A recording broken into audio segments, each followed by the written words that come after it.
mencionado es que es ese reconocimiento de que los jóvenes representan los futuros líderes de su comunidad y la importancia de este cualquier proyecto a nivel comunitario y muy en la línea del concepto de localización y cómo podemos aumentar la comprensión de habilidades básicas de liderazgo, incluyendo temas de transparencia, responsabilidad entre jóvenes y cómo también podemos coordinarnos muy bien con docentes, otros personales desde comunidad educativa para que podamos involucrar estudiantes en todo ese desarrollo de habilidades de liderazgo.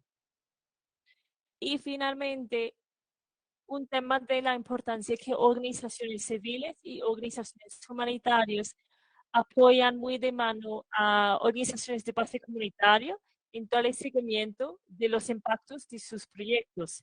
Es decir, si una comunidad de base comunitario ha establecido acuerdos formales o informales con gobiernos locales, regionales, a veces nacionales, sobre inversión de recursos públicos en servicios básicos, es como nosotros podemos apoyar con todo ese monitoreo y ese seguimiento para garantizar que actores locales o nacionales cumplen con sus responsabilidades para brindar esos recursos a nivel comunitario.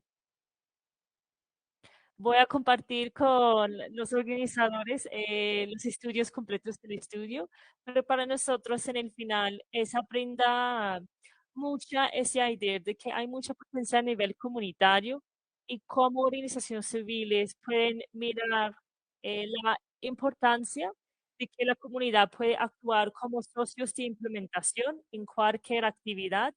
En el final es muy en todo el tema de localización para realmente fortalecer organizaciones de base comunitario que pueden mantener y continuar el trabajo social y civil en el largo plazo.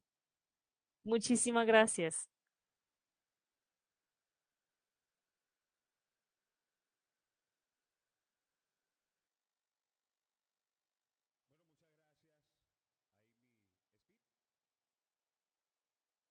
Nosotros continuamos pues con lo que es este cronograma de actividades en este gran congreso sobre el contexto local de acción humanitaria. Y para ello vamos a estar invitando en esta gran experiencia local, en este siguiente panel. Continúa.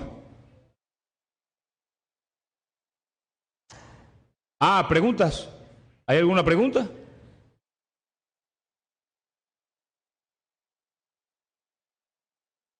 Si hay alguna pregunta, pues bueno, todavía está Amy ahí en línea.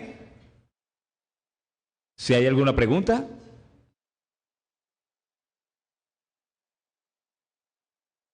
Seguimos. Bueno, un aplauso pues para Amy,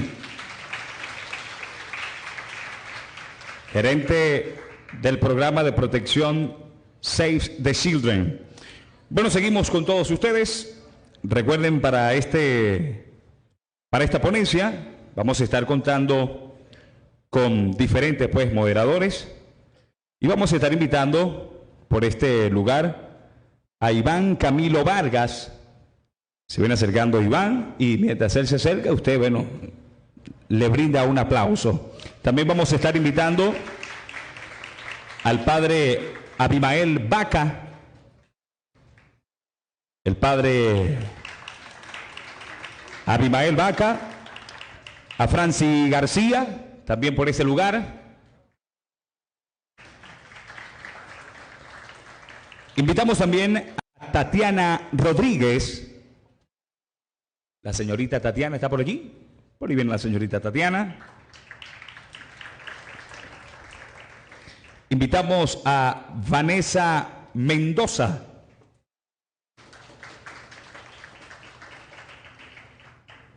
Y Van Camilo Vargas. Ok. Me lo anotaron 2 veces aquí.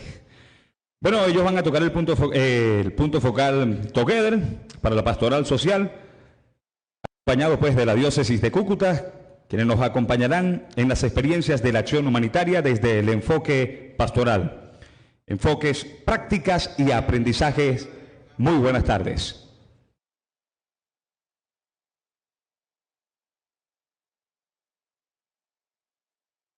Uno, dos. Bueno, muy buenas tardes y muchas gracias. Sabemos que ya al final de la tarde puede ser un poquito... Hola, estamos un poquito cansados y tal vez aguantar la jornada y la concentración a esta hora ya puede ser un poquito difícil. También por eso quisimos, más que hacer una presentación, hacer algo un poquito más conversado y dialogado, pensando en cómo poder visibilizar esas experiencias desde el orden local y también desde el orden nacional, desde el servicio que presta el Secretariado Nacional de Pastoral Social. Entonces, nuevamente me presento, yo soy Iván Camilo Vargas, yo soy el punto focal de este proyecto Together del Secretariado Nacional de Pastoral Social y me acompañan dos colegas más del Secretariado Nacional de Pastoral Social. Andrea Tatiana es la especialista responsable del Servicio Nacional de Emergencias, que ya en un momento ya les va a explicar un poco mejor en qué consiste. Mayra Vanessa Mendoza es especialista de proyectos en temas también de fortalecimiento. Entonces, cómo también se hace fortalecimiento a nivel nacional del secretariado mismo, pero también de las diócesis, y eso pues también vamos a explicar cómo eso contribuye a una mejor respuesta humanitaria desde lo local. Y desde aquí, desde el territorio local, pues que estamos en una ciudad, como lo dijimos ayer, una ciudad que ha sido altamente afectada por diversos tipos de emergencias, pero también con una gran capacidad territorial para esa respuesta. Por ello me acompañan dos personas que conocen muy bien este trabajo que realiza la Iglesia Católica en la respuesta a las emergencias en el nivel territorial, que son el padre Abimael Vaca. Él es el director de la Corporación de Servicio Pastoral Social de la Diócesis de Cúcuta, pero más allá que la corporación, pues el padre también conoce todo lo que es el contexto humanitario y también cómo la Iglesia se ha venido adaptando y mejorando toda su estrategia y su estructura para dar una mejor respuesta a las diferentes necesidades. Y Franci García, que es auxiliar de coordinación de un proyecto en temas de acción humanitaria, ¿cierto? Entonces, ya para no alargar mucho ya esta presentación, pues recordar que nosotros como Pastoral Social, nosotros somos una organización basada en la fe. Ayer yo más o menos contextualicé eso un poco, y es esta distinción dentro de todo el entorno humanitario, dentro de toda la arquitectura humanitaria, es muy importante porque nosotros como organizaciones basadas en la fe no nos consideramos exclusivamente un actor humanitario, es decir, sí lo somos, pero no solamente somos actores humanitarios. Nos rigen unos principios basados en la fe, unos principios basados también, digamos, en una orientación basada en nuestras propias creencias y nuestra propia inspiración. Hay diversas iglesias, no solamente la Iglesia Católica, sino otras iglesias o confesiones que también tienen sus propias prácticas.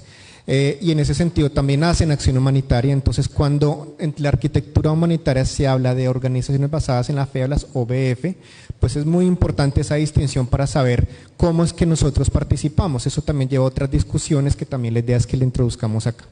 También decir que nosotros como Caritas Colombia o como Pastoral Social no somos tampoco la única institución de la Iglesia Católica que hace acción humanitaria.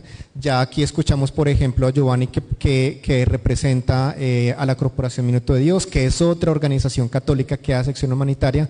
También aquí hay presencia, por ejemplo, de las adoratrices, que también es otra entidad, ¿cierto?, basada en la fe, y que en ese sentido, desde las diferentes prácticas de lo que es la Iglesia Católica, pues realizamos esta acción de respuesta humanitaria. Entonces, ya para introducir este tema sobre cómo es que nosotros, que somos una organización basada en la fe, realizamos este trabajo, reflexionamos sobre la necesidad de la respuesta humanitaria, entonces voy a introducir esa primera pregunta, y es: ¿por qué nosotros hablamos de un enfoque pastoral en la respuesta humanitaria? Entonces, primero le doy la palabra a mi compañera Vanessa sobre esta pregunta, y es: ¿cómo desde el Secretariado Nacional de Pastoral Social o desde la Conferencia Episcopal entendemos lo que sería ese enfoque pastoral en la respuesta humanitaria? Gracias.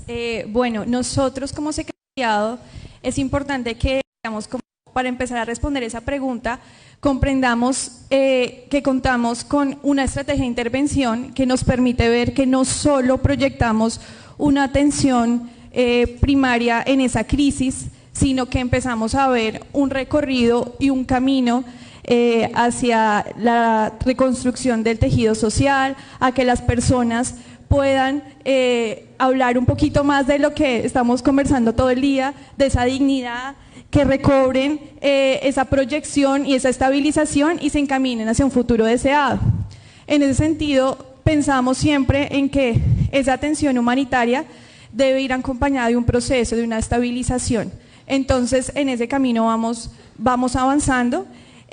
También en esa articulación local. Nosotros, los proyectos y las acciones que nos planteamos desde el nivel nacional siempre van de la mano con los equipos locales, con las jurisdicciones eclesiásticas, y ellos a su vez tienen también esa articulación y esa otra localización con otras organizaciones, como vamos a ver, por ejemplo, en el caso del Servicio Pastoral de Cúcuta. Entonces, digamos que esos son los elementos básicos que yo destacaría desde el Secretariado Nacional. Padre, la misma pregunta. ¿Cómo desde la diócesis de Cúcuta o desde el Servicio Pastoral de la diócesis de Cúcuta se entiende el enfoque pastoral en la respuesta de emergencias? Claro, la diócesis de Cúcuta es una iglesia, es una diócesis pues que se ha venido fortaleciendo también porque las necesidades de respuesta humanitaria son muy grandes, ¿cierto? Pero también cómo ha venido siendo esa reflexión y ese aprendizaje sobre cómo dar respuestas humanitarias, pero sin perder ese enfoque propio que tenemos como iglesia. Creo que parto de ese elemento que me parece muy valioso. No perder la identidad desde cualquier acción que nosotros como iglesia hacemos.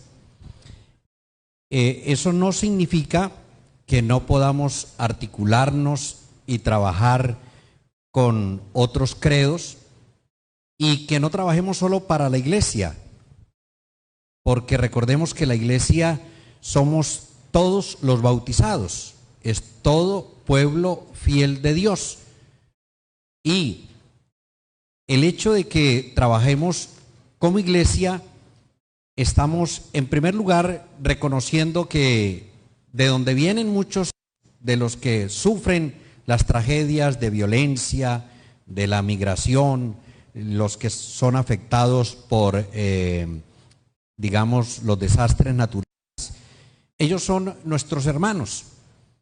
Y la iglesia siempre tiene no solamente la visión de acoger a los que son hermanos, sino que el camino de la iglesia es todo ser humano. Y entonces, como el camino de la iglesia es el ser humano, como iglesia no podemos darle la vista a otra cosa, sino la vista tiene que estar muy pendiente y no podemos dejar en la vera del camino a ninguna persona que se encuentre en cualquier situación, como nos lo enseñó el mismo Cristo. De ese nos inspiramos todos como bautizados, a no dejar en la vera del camino al malherido. Nos lo enseñó en la parábola del samaritano.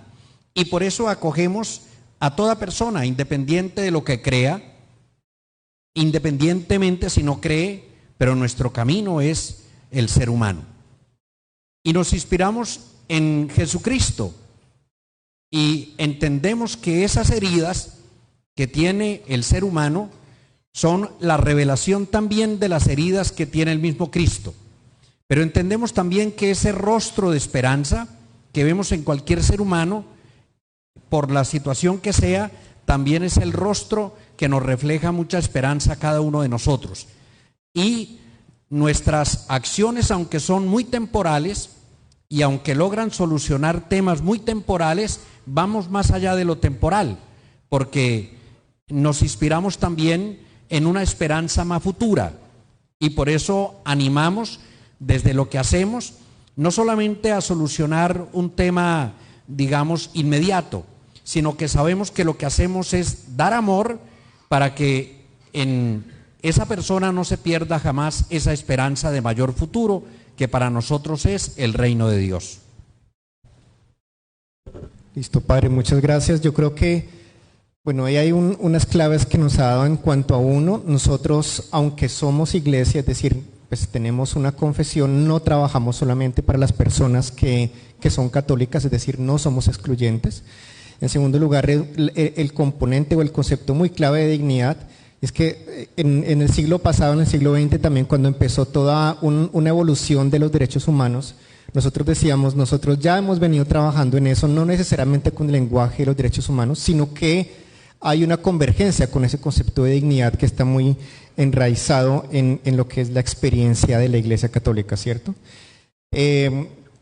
Y por último, ese concepto muy clave del dar amor. De hecho, Cáritas, precisamente lo que inspira el nombre o la identidad propia del servicio de la Iglesia, es precisamente ese concepto de la caridad, no la caridad como ese asistencialismo, sino la caridad como el amor cristiano, ¿cierto?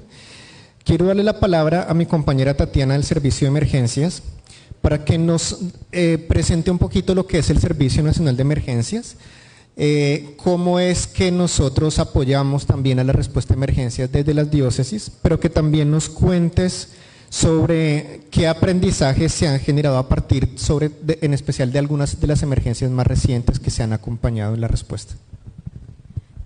Bueno, tal como lo hemos escuchado por parte de nuestros compañeros, nosotros hacemos parte de la Conferencia Episcopal de Colombia a través del Secretariado Nacional de Pastoral Social. ¿Cuál es nuestro plus o lo que hemos encontrado nosotros para hacer la respuesta a esas situaciones de emergencia por desastres naturales, antrópicos, conflicto armado y demás? Es que escuchamos a las comunidades. O sea, siempre pues no lo hacemos desde el nivel nacional, no estamos como allá tratando de resolver esas necesidades que tienen las comunidades, sino que son ellos quienes viven en el territorio, quienes comparten las experiencias, quienes están pasando por las situaciones, quienes se reúnen y nos dicen a nosotros, hey, señor párroco, hey, jurisdicción eclesiástica, equipo de acompañamiento, estamos pasando por esta situación. Y una vez ellos nos hacen ese llamado, nosotros nos acercamos a través del Servicio Nacional de Emergencias y a través de los proyectos que claramente se formulan con algunas de las agencias. Nosotros, ¿cómo funcionamos en el Servicio Nacional de Emergencias? A través de la campaña de comunicación cristiana, de algunas donaciones que se hacen a través de las iglesias y a través de agencias internacionales. ¿A quiénes apoyamos? A migrantes, a víctimas del conflicto armado y a víctimas por situaciones de emergencias, por fenómenos naturales o antrópicos, tal como lo decía anteriormente. Y hablando de los aprendizajes, pues Iván, nosotros creo que hemos aprendido, yo escuchaba desde ayer en este congreso el tema de los retos administrativos. Creo que nosotros no somos ajenos a esas situaciones. ¿Qué hemos encontrado en los territorios, en las comunidades? Esos retos tecnológicos, esos retos en cuanto a lo financiero. Creo que en eso nosotros no somos distantes de esas dificultades. Nos hemos apoyado en bajar las capacidades a esas comunidades.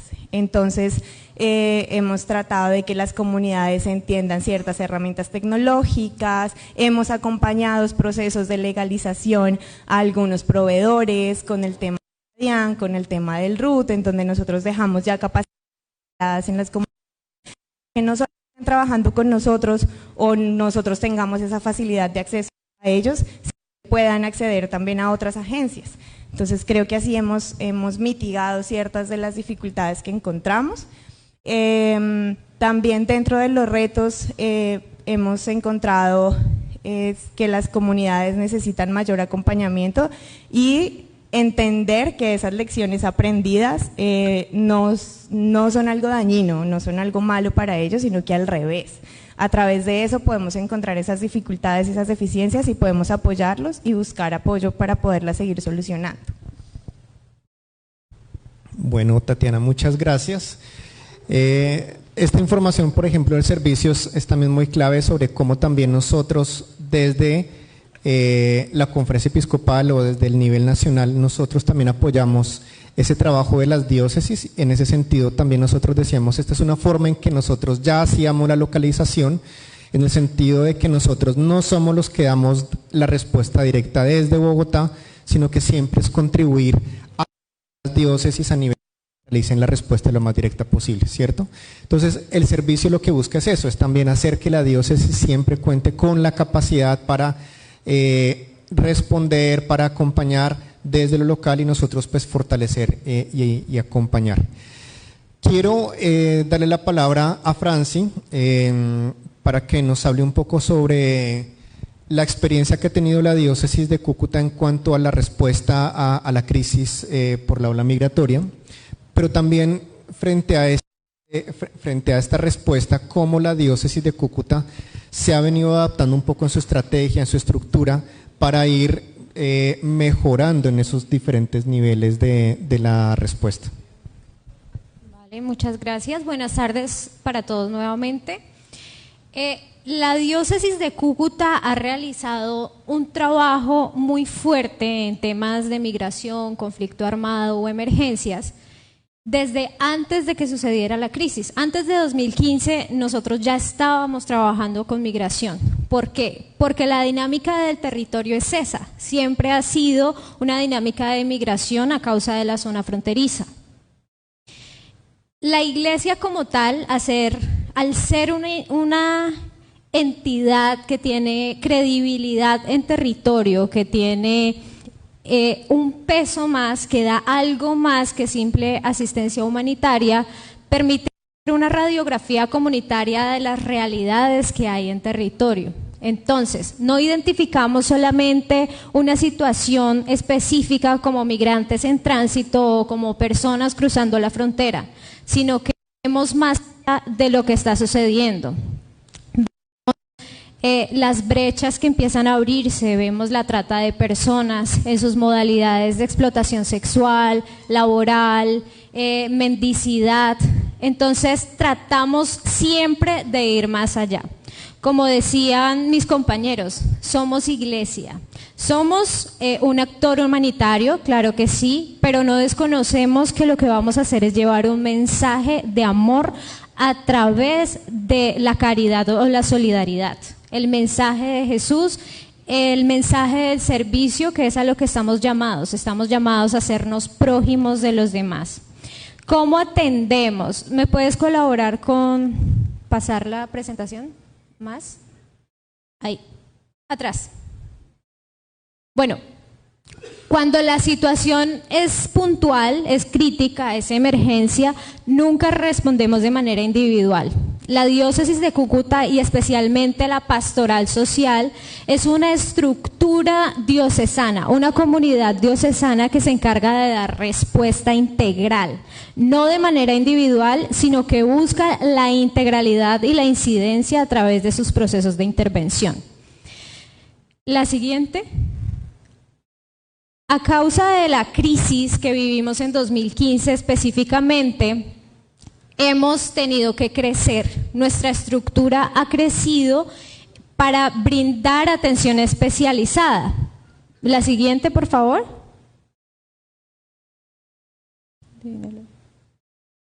Entonces, brindamos asistencia alimentaria por medio de paquetes alimentarios, bonos, desde los comedores que se han instalado. Brindamos también atención psicosocial, orientación sociojurídica, orientación en acceso a salud.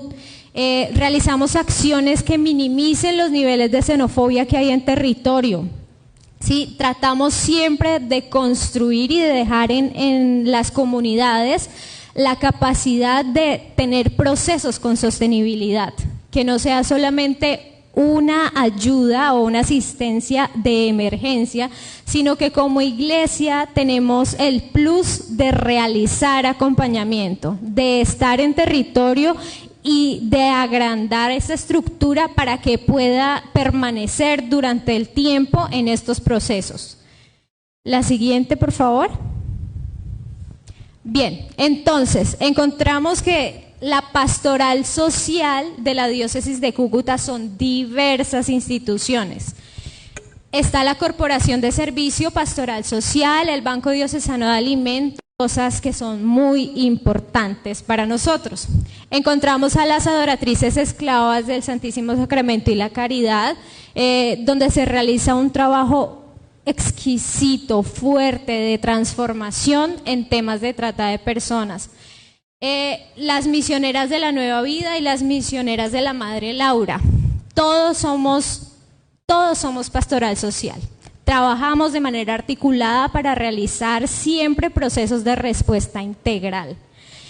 Y fortalecemos los casos. Asimismo, como iglesia, como les decía al inicio, estamos en todo el territorio. Tenemos esa garantía de llegar a lugares a los que no llega todo el mundo a través de las parroquias, por medio de las cuales podemos identificar necesidades específicas y quizá necesidades invisibles, que si no es una situación de emergencia grande, nadie las ve, pero que ahí están esas problemáticas y que tenemos que dar respuesta. Y de hecho, como iglesia, siempre motivamos la solidaridad de la gente para dar respuesta a todas estas situaciones invisibles.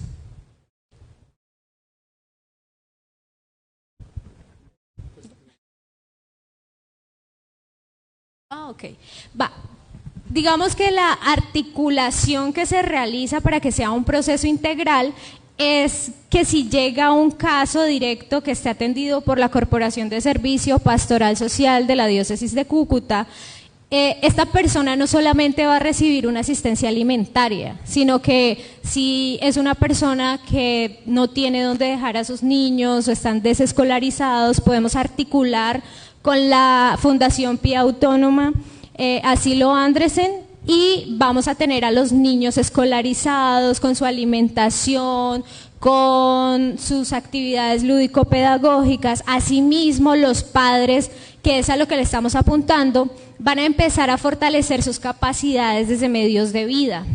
Y en sí es a lo que queremos llegar, que a través de la asistencia humanitaria que estemos brindando, siempre los procesos se direccionen a la sostenibilidad de las familias, a generar medios de vida, a dejar de lado un poco la dependencia de la asistencia humanitaria o de la ayuda humanitaria como tal, y que empecemos a ver procesos realmente de transformación. Alguien decía esta mañana, me parece importante ver por qué entidades están entregando kits de higiene a migrantes que tienen 5 años en territorio, por ejemplo.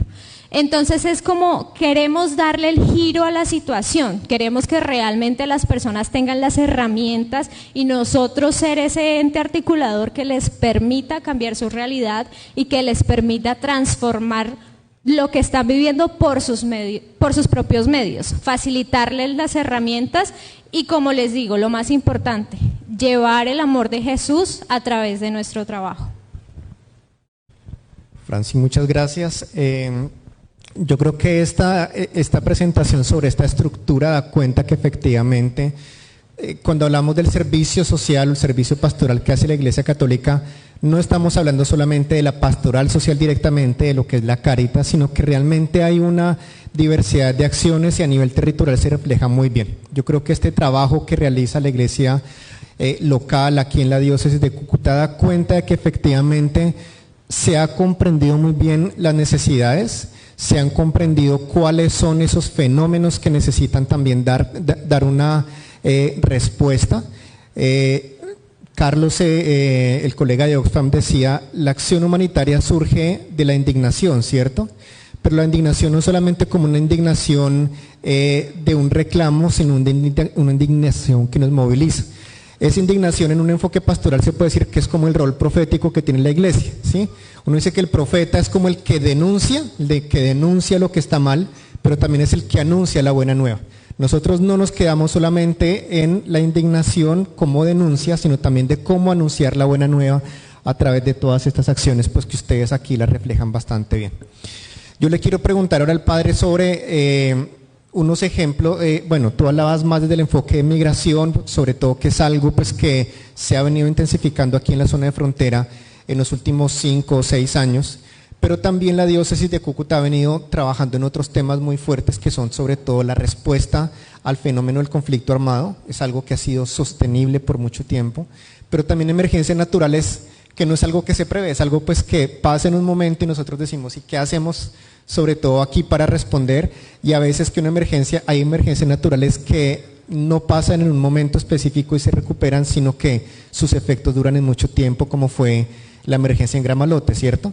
Entonces quiero que el padre nos hable un poquito sobre cómo la iglesia a nivel local ha dado respuesta a diversos tipos de emergencias, desde las emergencias causadas por fenómenos naturales y otras emergencias por conflicto, y cómo se refleja también un proceso que no es solamente en la atención inmediata, sino también un proceso de sostenibilidad.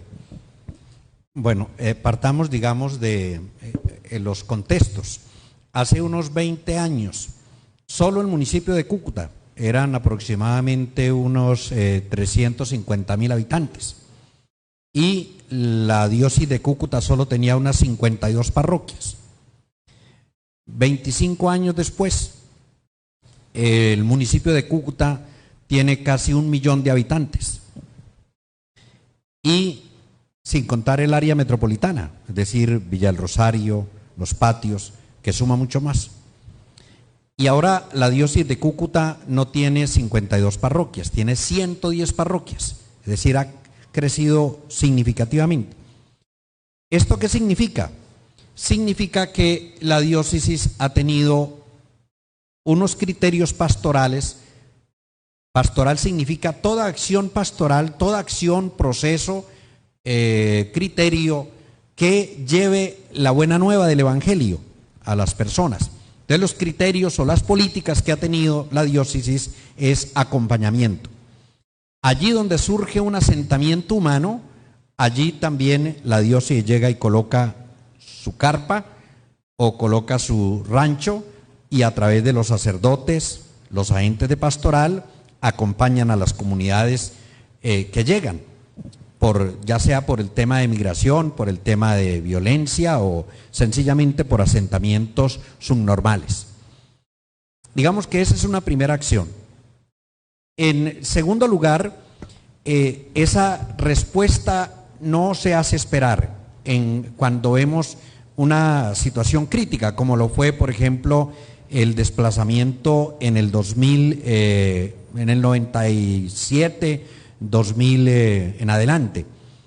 Tanto que el anterior director de Pastoral Social, el padre Álvaro, fue muerto por la violencia, por tener ese compromiso con las víctimas del desplazamiento. Entonces, ha sido una iglesia supremamente muy comprometida, y que ha brindado no solamente como algunos lo ven. Me quedaba sorprendido estos días que decía una universidad, cuando conoció a través de los pasantes todo lo que nosotros hacemos en los temas de desarrollo y organización comunitaria, y decían: no, pensábamos que la iglesia solo hacía asistencialismo, y realmente no es cierto. Lo que hacemos es un verdadero acompañamiento, que los procesos van surgiendo de las mismas expectativas que tienen las comunidades, del mismo querer de las comunidades, y en ese sentido hemos pasado, por ejemplo, en asentamientos subnormales que hemos tenido en la diócesis de Cúcuta, que los hemos acompañado muy de cerca. Ahora están totalmente legalizados, con todos los servicios públicos, con una buena infraestructura, inclusive dando ejemplo a otras ciudades de cómo en esas condiciones pueden salir adelante, con una alta dosis de incidencia política, de tal manera que hemos organizado a las comunidades y ellos han logrado también hacer que sus comunidades se desarrollen a pesar de las diferentes dificultades que puedan tener en todo orden, económico, político, en fin. Hemos ayudado, por ejemplo, con la ley 387. Se hizo un registro de personas en situación de desplazamiento con una caracterización muy fuerte, más de 17,000 familias, y que tenían una cantidad de parámetros frente a la situación que vivían, y esa caracterización la enviamos a Pastoral Social Nacional, se recogió con todas las otras pastorales sociales del país y se hizo una incidencia fuerte para luego sacar la ley 387. Y eso pues ayudó muchísimo a toda la situación de desplazamiento, digamos, o a las políticas que favorecieran a las víctimas del desplazamiento. Y luego aplicaciones, por ejemplo, ahora que estamos apoyando los acuerdos para que se implementen los acuerdos en las regiones. Entonces también hacemos implementación con proyectos claros como el que realizamos con la Cáritas alemana y la BMZ de Alemania, en el proyecto Participás, que hacemos construcción de paz y hacemos incidencia en lo político también con las mismas comunidades, digamos por colocar ejemplos. Y en el tema, por ejemplo, de damnificados de la ola invernal en el 2010, ocurrió el 17 de diciembre del 2010 la afectación a Gramalote, donde fueron unas 1.300 familias las que fueron afectadas. Y nosotros ya a enero del año siguiente teníamos una finca. Y ya a mitad de año la teníamos con la dotación necesaria para atender allí a los damnificados. Y luego un tiempo, prácticamente hasta el año pasado, los tuvimos hasta que regresaron al pueblo que les hizo el gobierno nacional. Entonces son respuestas que nosotros hacemos que en el momento parecieran que fuera de emergencia, pero luego se convierten en elementos que pueden ayudar para que el pueblo no se fuera a olvidar. Y lo mismo sucedió en el 2015, cuando fue toda la avalancha de hermanos venezolanos, hermanos colombianos retornados, que luego vinieron también los hermanos venezolanos. Se abrió la Casa de Paso Divina Providencia en la frontera, allí junto al puente Simón Bolívar, donde se atendían 1.000, 2.000 personas diarios en comedores. Aún sostenemos esa casa, pero ya con un paso que es más que alimentario. Ahora estamos atendiendo a niños, brindándoles asesorías de tareas, vinculándolos al sistema educativo. A pesar de eso, de estar transitando a medios de vida y a apoyos, digamos, más sostenibles, sin embargo, encontramos que nuestra acción debe permanecer en la emergencia y en lo humanitario, porque encontramos que los eventos del conflicto siguen dejándonos víctimas del conflicto, de desplazamiento, pero también la migración aún continúa y nuestro trabajo también continúa en esa misma área. Padre, muchas gracias.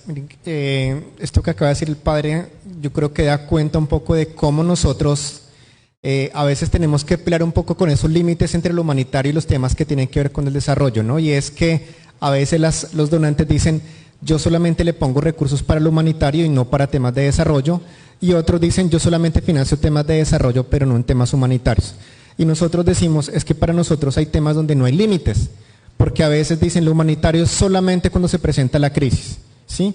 Y ya cuando la crisis se volvió estable ya no es humanitario, sino que es temas de recuperación o desarrollo. Decimos, no, es que hay emergencias que se vuelven crónicas y que nosotros tenemos que ver que hay un punto de conexión y donde podemos al mismo tiempo hacer respuesta humanitaria, también avanzar en temas de paz y de desarrollo. Bueno, yo quiero hacerles unas últimas preguntas así rapiditas para ir cerrando y de pronto sí dar paso para las preguntas del público. Y la primera para Vanessa es, y tiene que ver mucho con este concepto o el diálogo entre los conceptos de localización y de liderazgo local. Desde Pastoral Social Nacional nosotros tenemos casi que un lema o un enfoque que decimos, nosotros estamos al servicio de las diócesis, en el sentido de que promovemos ese liderazgo local en la respuesta humanitaria desde la misma iglesia territorial. Pero a veces las diócesis necesitan también ser fortalecidas en sus propias capacidades. Entonces, ¿qué hemos hecho nosotros para mejorar esas capacidades y pues qué también aprendizajes hemos tenido en esos procesos de formación? Claro que sí, Iván. Pues desde el Secretariado Nacional de Pastoral Social hemos venido fortaleciendo el tema de el acompañamiento a las jurisdicciones eclesiásticas. Entonces, hoy por eso yo preguntaba un poco también sobre este concepto que hablamos de fortalecimiento, ¿no? ¿Cómo lo entendemos? Entonces, el trabajo que venimos haciendo empezó con una iniciativa de un proyecto que acompaño en este momento, financiado por Cáritas Alemania, de fortalecimiento a capacidades en gestión de proyectos.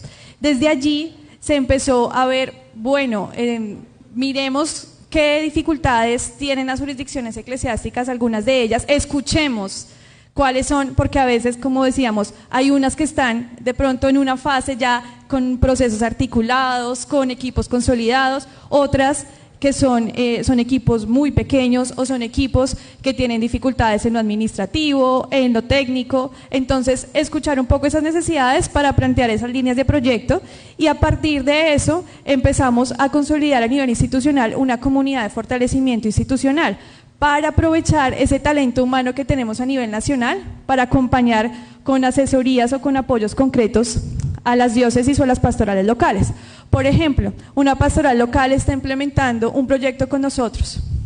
En este momento la pastoral no tiene la posibilidad o no entiende de pronto cómo hacer un proceso de contratación o cómo entendemos el proceso de compras con 3 cotizaciones por temas de transparencia, cómo hacemos todo esto, que yo sé que muchos de ustedes lo viven en procesos de compras y en temas de legalizaciones. Entonces acompañamos el equipo jurídico, los colegas de talento humano también en temas de contratación para las pastorales locales, y empezamos a mirar qué apoyos concretos también, incluso para el ciclo de proyectos, entender el ciclo de proyectos, cómo funciona, cómo presentar una propuesta, temas de redacción de informes. Entonces son algunas líneas que de pronto hemos podido identificar. Aquí también, Iván, me parece súper importante enfatizar en que hablábamos hoy de la participación.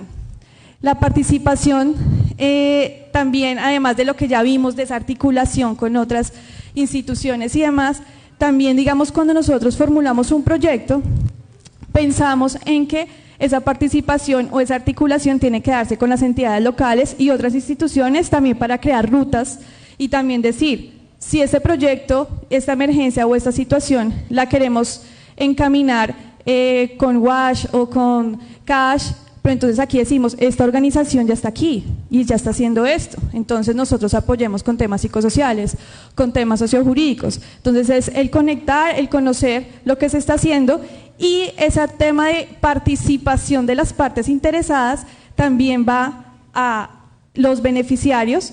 Por eso también nosotros hemos fortalecido el sistema de quejas, reclamos, sugerencias y felicitaciones, que también es muy importante en la localización porque es un canal a través del cual las comunidades y las personas se comunican. Muchas de las pastorales locales ya tienen sus propios procesos de quejas, reclamos, sugerencias y felicitaciones, pero desde el nivel nacional se ofrece esa oportunidad y se lleva a todos los proyectos en ejecución para que también las personas puedan interactuar, decir, vea, esta intervención me pareció muy buena, este kit me parece pertinente o este no, porque no considero que no está teniendo en cuenta las necesidades que tenemos. Entonces ese canal también me parece muy importante tenerlo en cuenta en temas de localización. Bueno, Vanessa creo que dijo algo que casi que contrasta, o se puede decir riñe mucho con la experiencia que tiene Cúcuta, porque la diócesis de Cúcuta es una diócesis que tiene una estructura que da cuenta de un crecimiento, de un fortalecimiento que ya han pasado, mientras que hay diócesis que también pues pueden ser más pequeñas, que tienen muchas más debilidades. Entonces, yo quisiera, antes de darle la palabra a Tatiana, pasar a una pregunta para Franci, y es precisamente, otra síntesis sobre el tema. Es que detrás de una acción humanitaria que es muy operativa, también hay una serie de procesos de soporte administrativos, jurídicos, que los tenemos que entender y dominar mucho.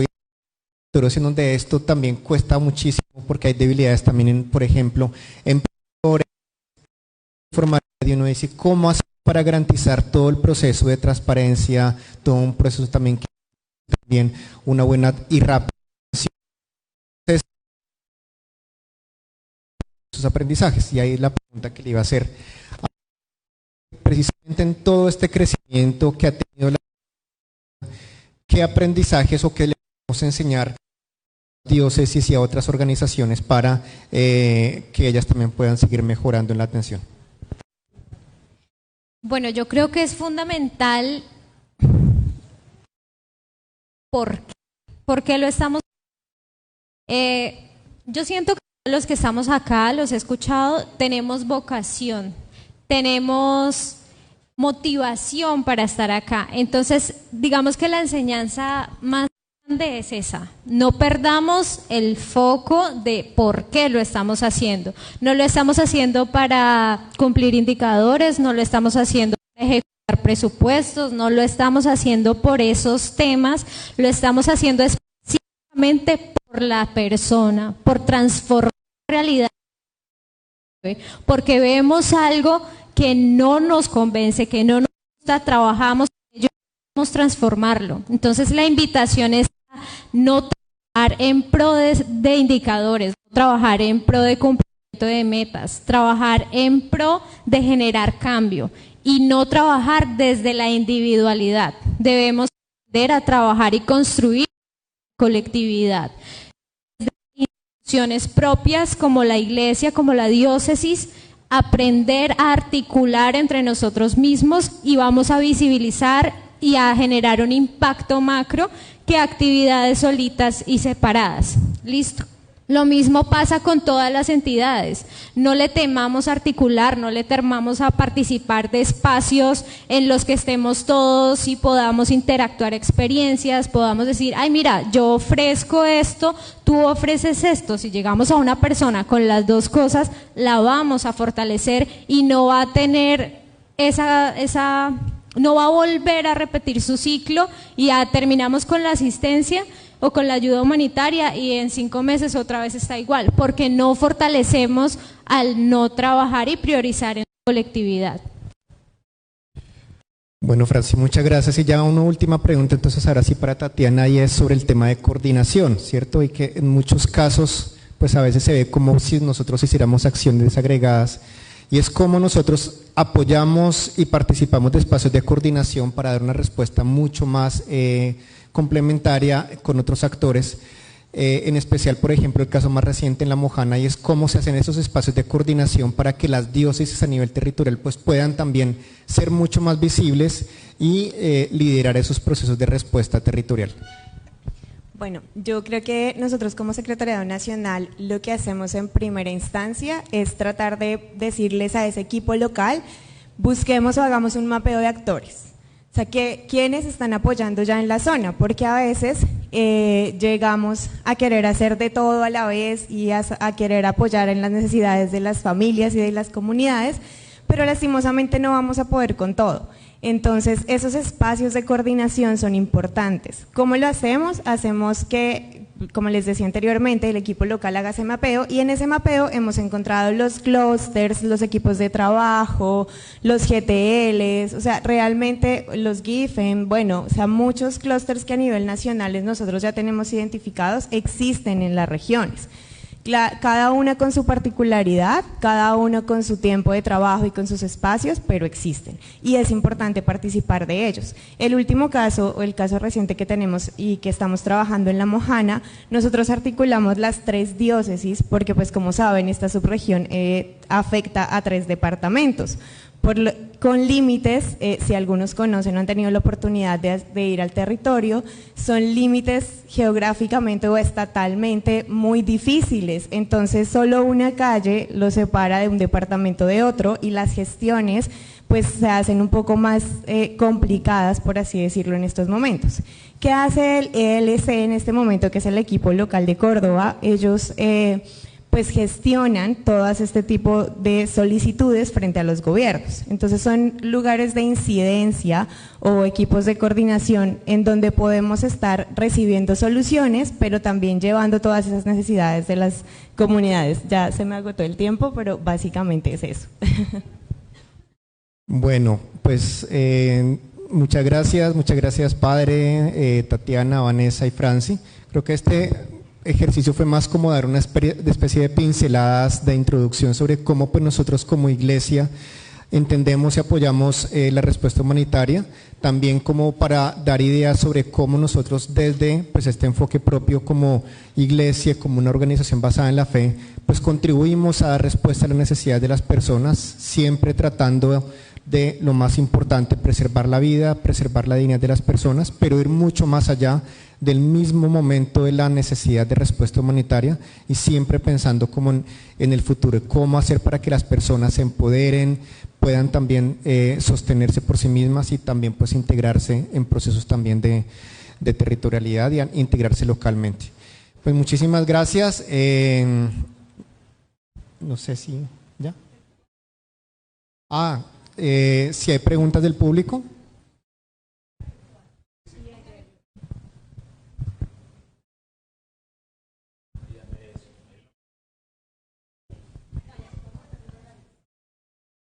Bueno, hay una pregunta virtual que la hace el señor Rubén Hernández. ¿Cómo se garantiza el cumplimiento de los principios humanitarios desde el enfoque pastoral en respuesta humanitaria? Yo le doy la palabra a Vanessa, que tiene también como una experiencia mucho más grande en el texto de los principios humanitarios desde Pastoral Social. Gracias. Bueno, para responder esa pregunta también quería comentarles que nosotros como Pastoral Social Cáritas Colombiana, al ser parte de esa red Cáritas que Iván les comentaba el día de ayer, tenemos unos estándares de gestión de Cáritas internacionales. Bajo esos estándares que están basados en la ética humanitaria, en el manual Esfera y con la visión jurídica colombiana, esos estándares son los que acogemos como institución. Entonces tenemos esos estándares específicos, manejamos leyes y códigos comportamentales, de ética, de protección a la infancia, por mencionar algunos. Tenemos todo ese tema de participación de las partes interesadas, que maneja todo el tema de protección de datos, del sistema QRSF, todo el tema de gestión financiera y de proyectos. Y digamos que, respondiendo puntualmente, lo enfocamos a las leyes y códigos que manejamos a nivel institucional y que tenemos establecidos para todo el proceso de contratación a nivel nacional y a nivel local. Gracias. Yo quisiera saber si ustedes de las Cáritas o si las Cáritas internacionales, si ustedes saben, si están documentando las lecciones aprendidas y las recomendaciones para compartir a las otras organizaciones para que ellos puedan llegar al nivel de las Cáritas. Le pregunto eso porque yo tuve la oportunidad de trabajar con Catholic Relief Services, que sería la Cáritas de los Estados Unidos, por 14 años. Y yo sé que la red de la Cáritas Internacionales es la red más fuerte en el mundo después de la Cruz Roja. Entonces ustedes tienen experiencias muy, muy ricas con muchos actores diferentes. Y me pregunto si ya tienen como algo documentado que puede ser una guía para organizaciones que aspiran a llegar a su nivel. Si quieres yo respondo esa pregunta. Sí los hay. Nosotros pues tenemos varios espacios de diálogo, de comunicación, de interacción.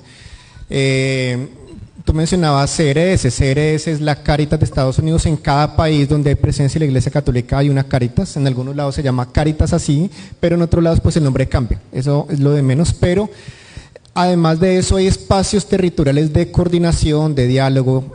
A nivel regional de América Latina existe el Secretariado Latinoamericano y del Caribe de Pastoral Social, donde cada tanto tiempo nos reunimos un poco para hacer este tipo de diálogos en torno a los aprendizajes.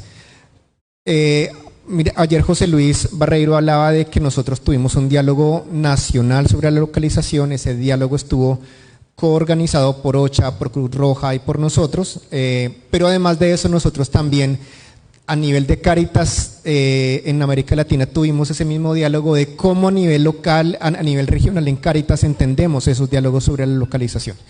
También hemos tenido espacios para dialogar sobre la respuesta del COVID. Entonces el año pasado se realizó toda una sistematización sobre diferentes experiencias de respuesta humanitaria por la emergencia de COVID en América Latina en diferentes dimensiones y cómo eso contribuyó a mejorar la capacidad de las Cáritas a nivel de América Latina. Nadie estaba preparado para una emergencia como la del COVID y todo el mundo dijo, ¿qué hacemos? Pues creo que aquí todas las organizaciones que tuvimos la oportunidad de responder a la emergencia aprendimos algo.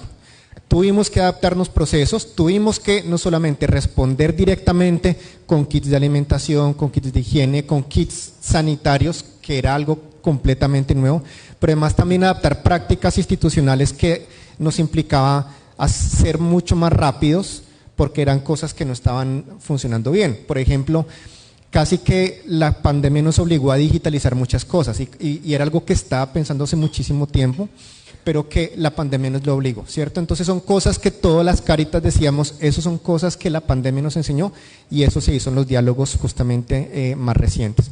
Además de eso, también Cáritas tiene el Secretariado Global de Cáritas Internationalis tiene un comité humanitario internacional en donde pues cada tanto tiempo también se reúnen las Cáritas, no todas, sino 3 delegados por cada región.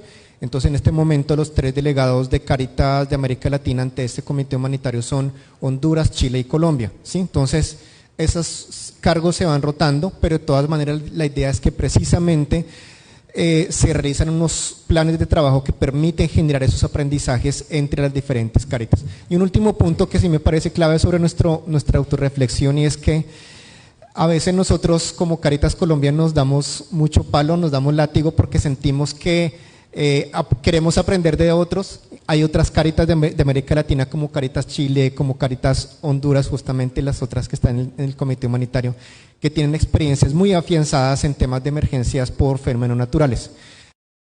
Escucha a las otras Cáritas, oiga, Colombia tiene esto, ha desarrollado esto, hay Latina, Cáritas Colombia, y eso no lo vemos nosotros. Entonces son cosas donde nosotros a veces no vemos esa capacidad hasta que otros nos la reconocen, y también vemos la necesidad de aprender de otras Cáritas pues que también tienen experiencias muy ricas y que están muy afianzadas.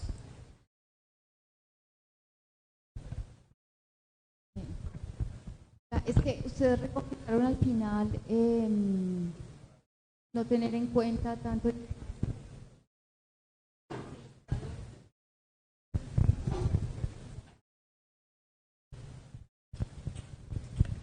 ¿Hola? Ustedes. No.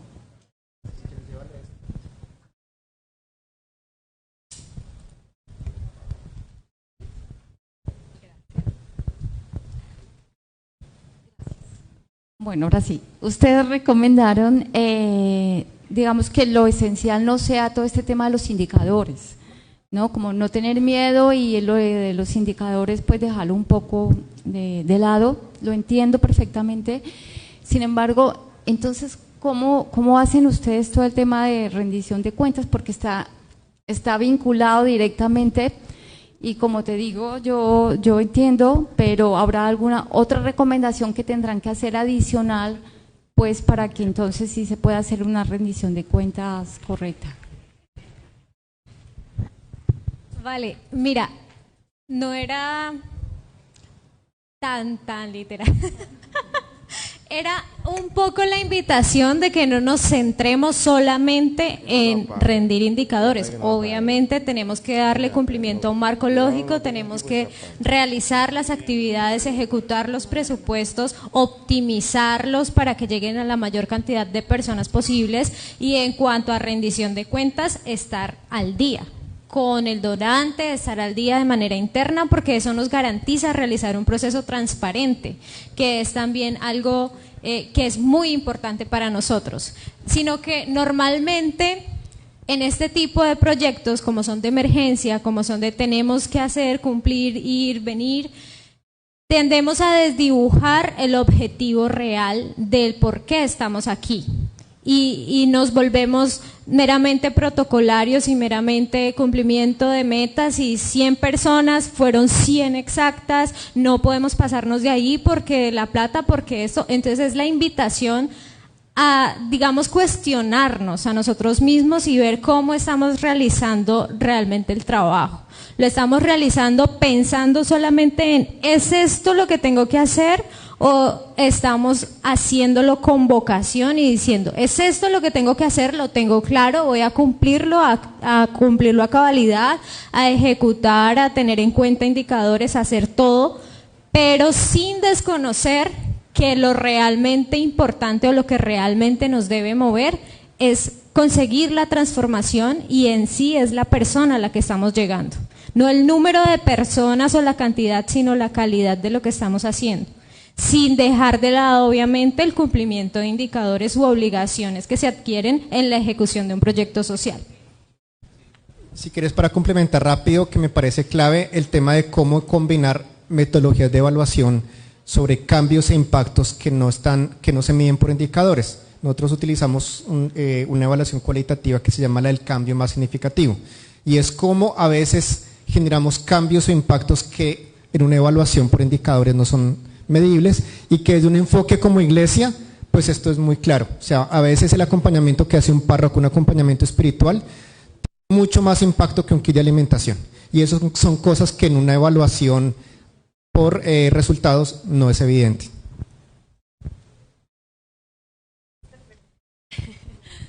Sí, creo que ya mis compañeros lo dijeron, pero también queríamos contarte un poquito que creemos que parte de esa lógica de no solo en indicadores, iba más hacia que hemos aprendido en el estar antes, durante y después. Ese es como el paso que nosotros hemos tratado de hacer.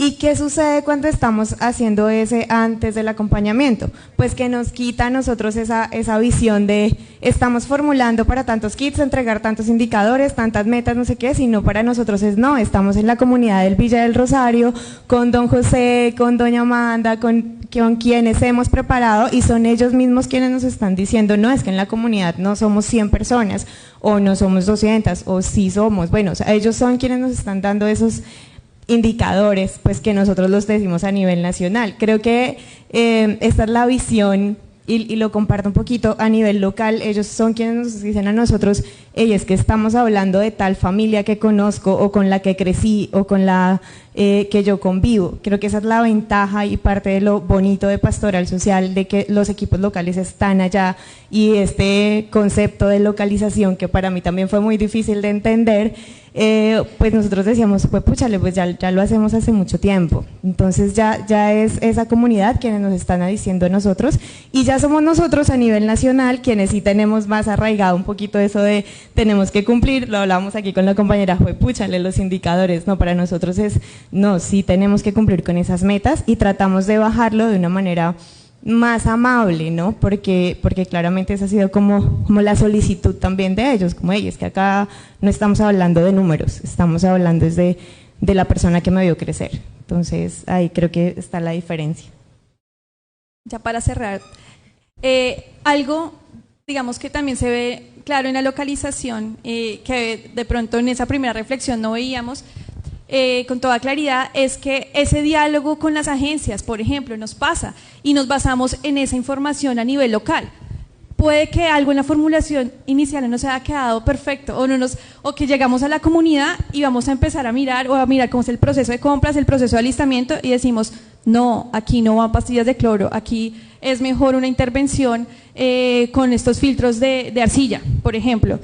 Podemos entonces establecer ese diálogo, no cerrarnos a la banda de que así fue la formulación, no, porque precisamente a través de procesos de seguimiento y monitoreo podemos decir, y esos comités de seguimiento, no, miren, esta es la mejor intervención, la comunidad nos ha comentado que no es funcional o por temas técnicos o culturales no funciona. Entonces digamos que ahí también es perder como ese miedo un poquito de comentar, de estar interactuando constantemente con el donante o bueno, con el socio, para poder, digamos, solventar esas situaciones y hacer los ajustes pertinentes. Hola, yo tengo una pregunta y es que me gustaría saber ustedes cuál es su perspectiva como Cáritas Colombiana frente al tema de donaciones, entendiendo que tienen, digamos, un programa de donación muy fuerte y parte de su acción humanitaria tiene que ver con eso. Y creo que de hecho es como una forma que pueden implementar otras organizaciones para tener recursos de primera mano y poder prestar una ayuda humanitaria, digamos, coherente y sobre todo a tiempo a las necesidades que se presentan en una emergencia. Bueno, yo creo que el tema de las donaciones es una pregunta clave sobre el tema de la financiación y es cómo hacer para tener una cierta sostenibilidad en la respuesta a emergencias. Cuando hay emergencias de mediano o de gran magnitud, uno logra gestionar recursos con donantes, con pues grandes donantes, ¿no? Con agencias que permiten ejecutar proyectos, pero cuando son emergencias más pequeñas no es fácil gestionar recursos de proyectos o de agencias financiadoras. Entonces nosotros hemos venido fortaleciendo una práctica de gestión de recursos propios a través de donantes individuales. Entonces la Iglesia Católica tiene anualmente en el tiempo de Cuaresma algo que se llama la campaña de comunicación cristiana de bienes. Esta campaña principalmente ayuda a nutrir los recursos para el Servicio Nacional de Emergencias Se entiende como recursos propios porque son recursos pues que cuando están siempre disponibles, y pues no necesariamente tenemos que esperar a que el donante nos apruebe y nos diga listo, sí les apruebo este marco lógico, estos indicadores, sí les apruebo el tiempo, sino que son recursos que los tenemos de inmediato, y cuando llega una solicitud de una diócesis pues de inmediato se pueden girar los recursos para ello. Entonces, esta práctica en temas de las campañas de recaudación nos permiten tener esa cierta autonomía, flexibilidad, rapidez para gestionar una respuesta de emergencias. Entonces, ¿el ejemplo cuál es? Por ejemplo, el año antepasado se presentó la emergencia aquí en Villa del Rosario, ¿cierto? Entonces, ¿qué hace cuando se presenta una emergencia? ¿Qué hace? La diócesis realiza una solicitud al Servicio Nacional de Emergencias, nosotros evaluamos la solicitud, aprobamos un recurso, se le transfiere el recurso a la diócesis para que ella lo ejecute. Entonces, cuando contamos con recursos de donaciones, eso nos permite esa flexibilidad para operar de forma más rápida. ¿Qué pasa cuando cuando la emergencia ya es de gran magnitud, como es el caso de Gramalote? Ya no se puede gestionar con donaciones o con recursos propios, porque esto ya supera nuestra capacidad, porque supera la cantidad de personas, de tiempos, de respuesta, y entonces ahí siempre es como midiendo un poco de qué tanto las donaciones nos permiten asegurar respuesta rápida, ¿cierto? Yo creo que como aprendizaje nos ha ayudado es primero pues contar siempre como con una motivación, motiva la solidaridad, casi que inspirado en lo que sucede en las parroquias. Ustedes ven que en las parroquias siempre hay como una canasta donde la gente deja un mercado, y ese mercado pues ahí mismo pues casi que se va, porque los párrocos saben a quiénes son los necesitados y quiénes necesitan un mercado. Entonces en las parroquias se nutre esa solidaridad que circula, es una solidaridad que siempre está circulando entre personas que quieren dar algo y alguien que da.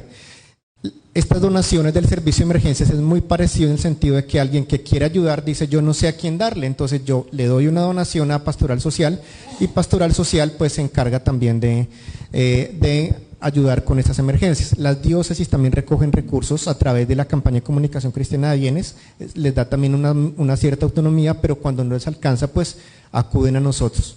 Entonces eso es un poco como la idea de cómo las campañas ayudan un poco a tener esa autonomía. Esto casi que es una campaña de crowdfunding, porque nosotros inicialmente eran solamente con transferencias bancarias, ahora ya hay un botón de donaciones o botón de pago donde las personas pueden donar en la página web. Entonces, este tipo de donaciones ayuda a que también las personas puedan decir, oiga, yo quiero ayudar en alguna cosa, en algún proyecto, pero yo no sé en qué. Entonces, pues es también de ayudar para que de alguna manera la organización o la iglesia tenga como pues también tener esta capacidad de responder de forma rápida en las emergencias. Yo creo que estas prácticas, seguramente organizaciones que ya tienen dinámicas de crowdfunding o de donaciones o de fidelización en los donantes, es algo que no es fácil, porque hay otros países en Estados Unidos, en Europa, donde el tema de las donaciones es mucho más fácil, la gente puede donar mensualmente 50 a 100 dólares. Aquí en Colombia esto no es así de sencillo. Entonces fidelizar donantes no es sencillo, pero sí es algo que culturalmente se puede seguir motivando, y que ojalá pues podamos también nosotros nutrir, no solamente para nosotros como iglesia, sino también para las demás organizaciones que también puedan y quieran contar con esa autonomía e independencia en la ejecución de recursos rápidos de emergencias.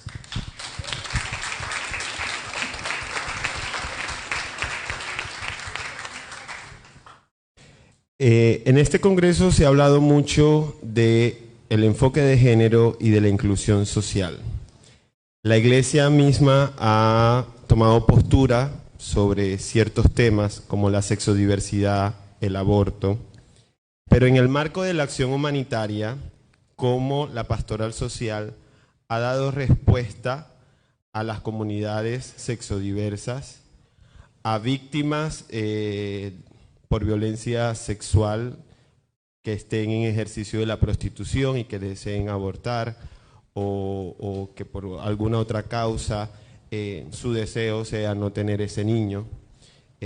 Cuando en un refugio o en un comedor llega una persona trans identificando con su nombre femenino o masculino, ya sea el caso, ¿cómo han trabajado ustedes eso, teniendo en cuenta que la iglesia misma ha tomado postura sobre esos temas?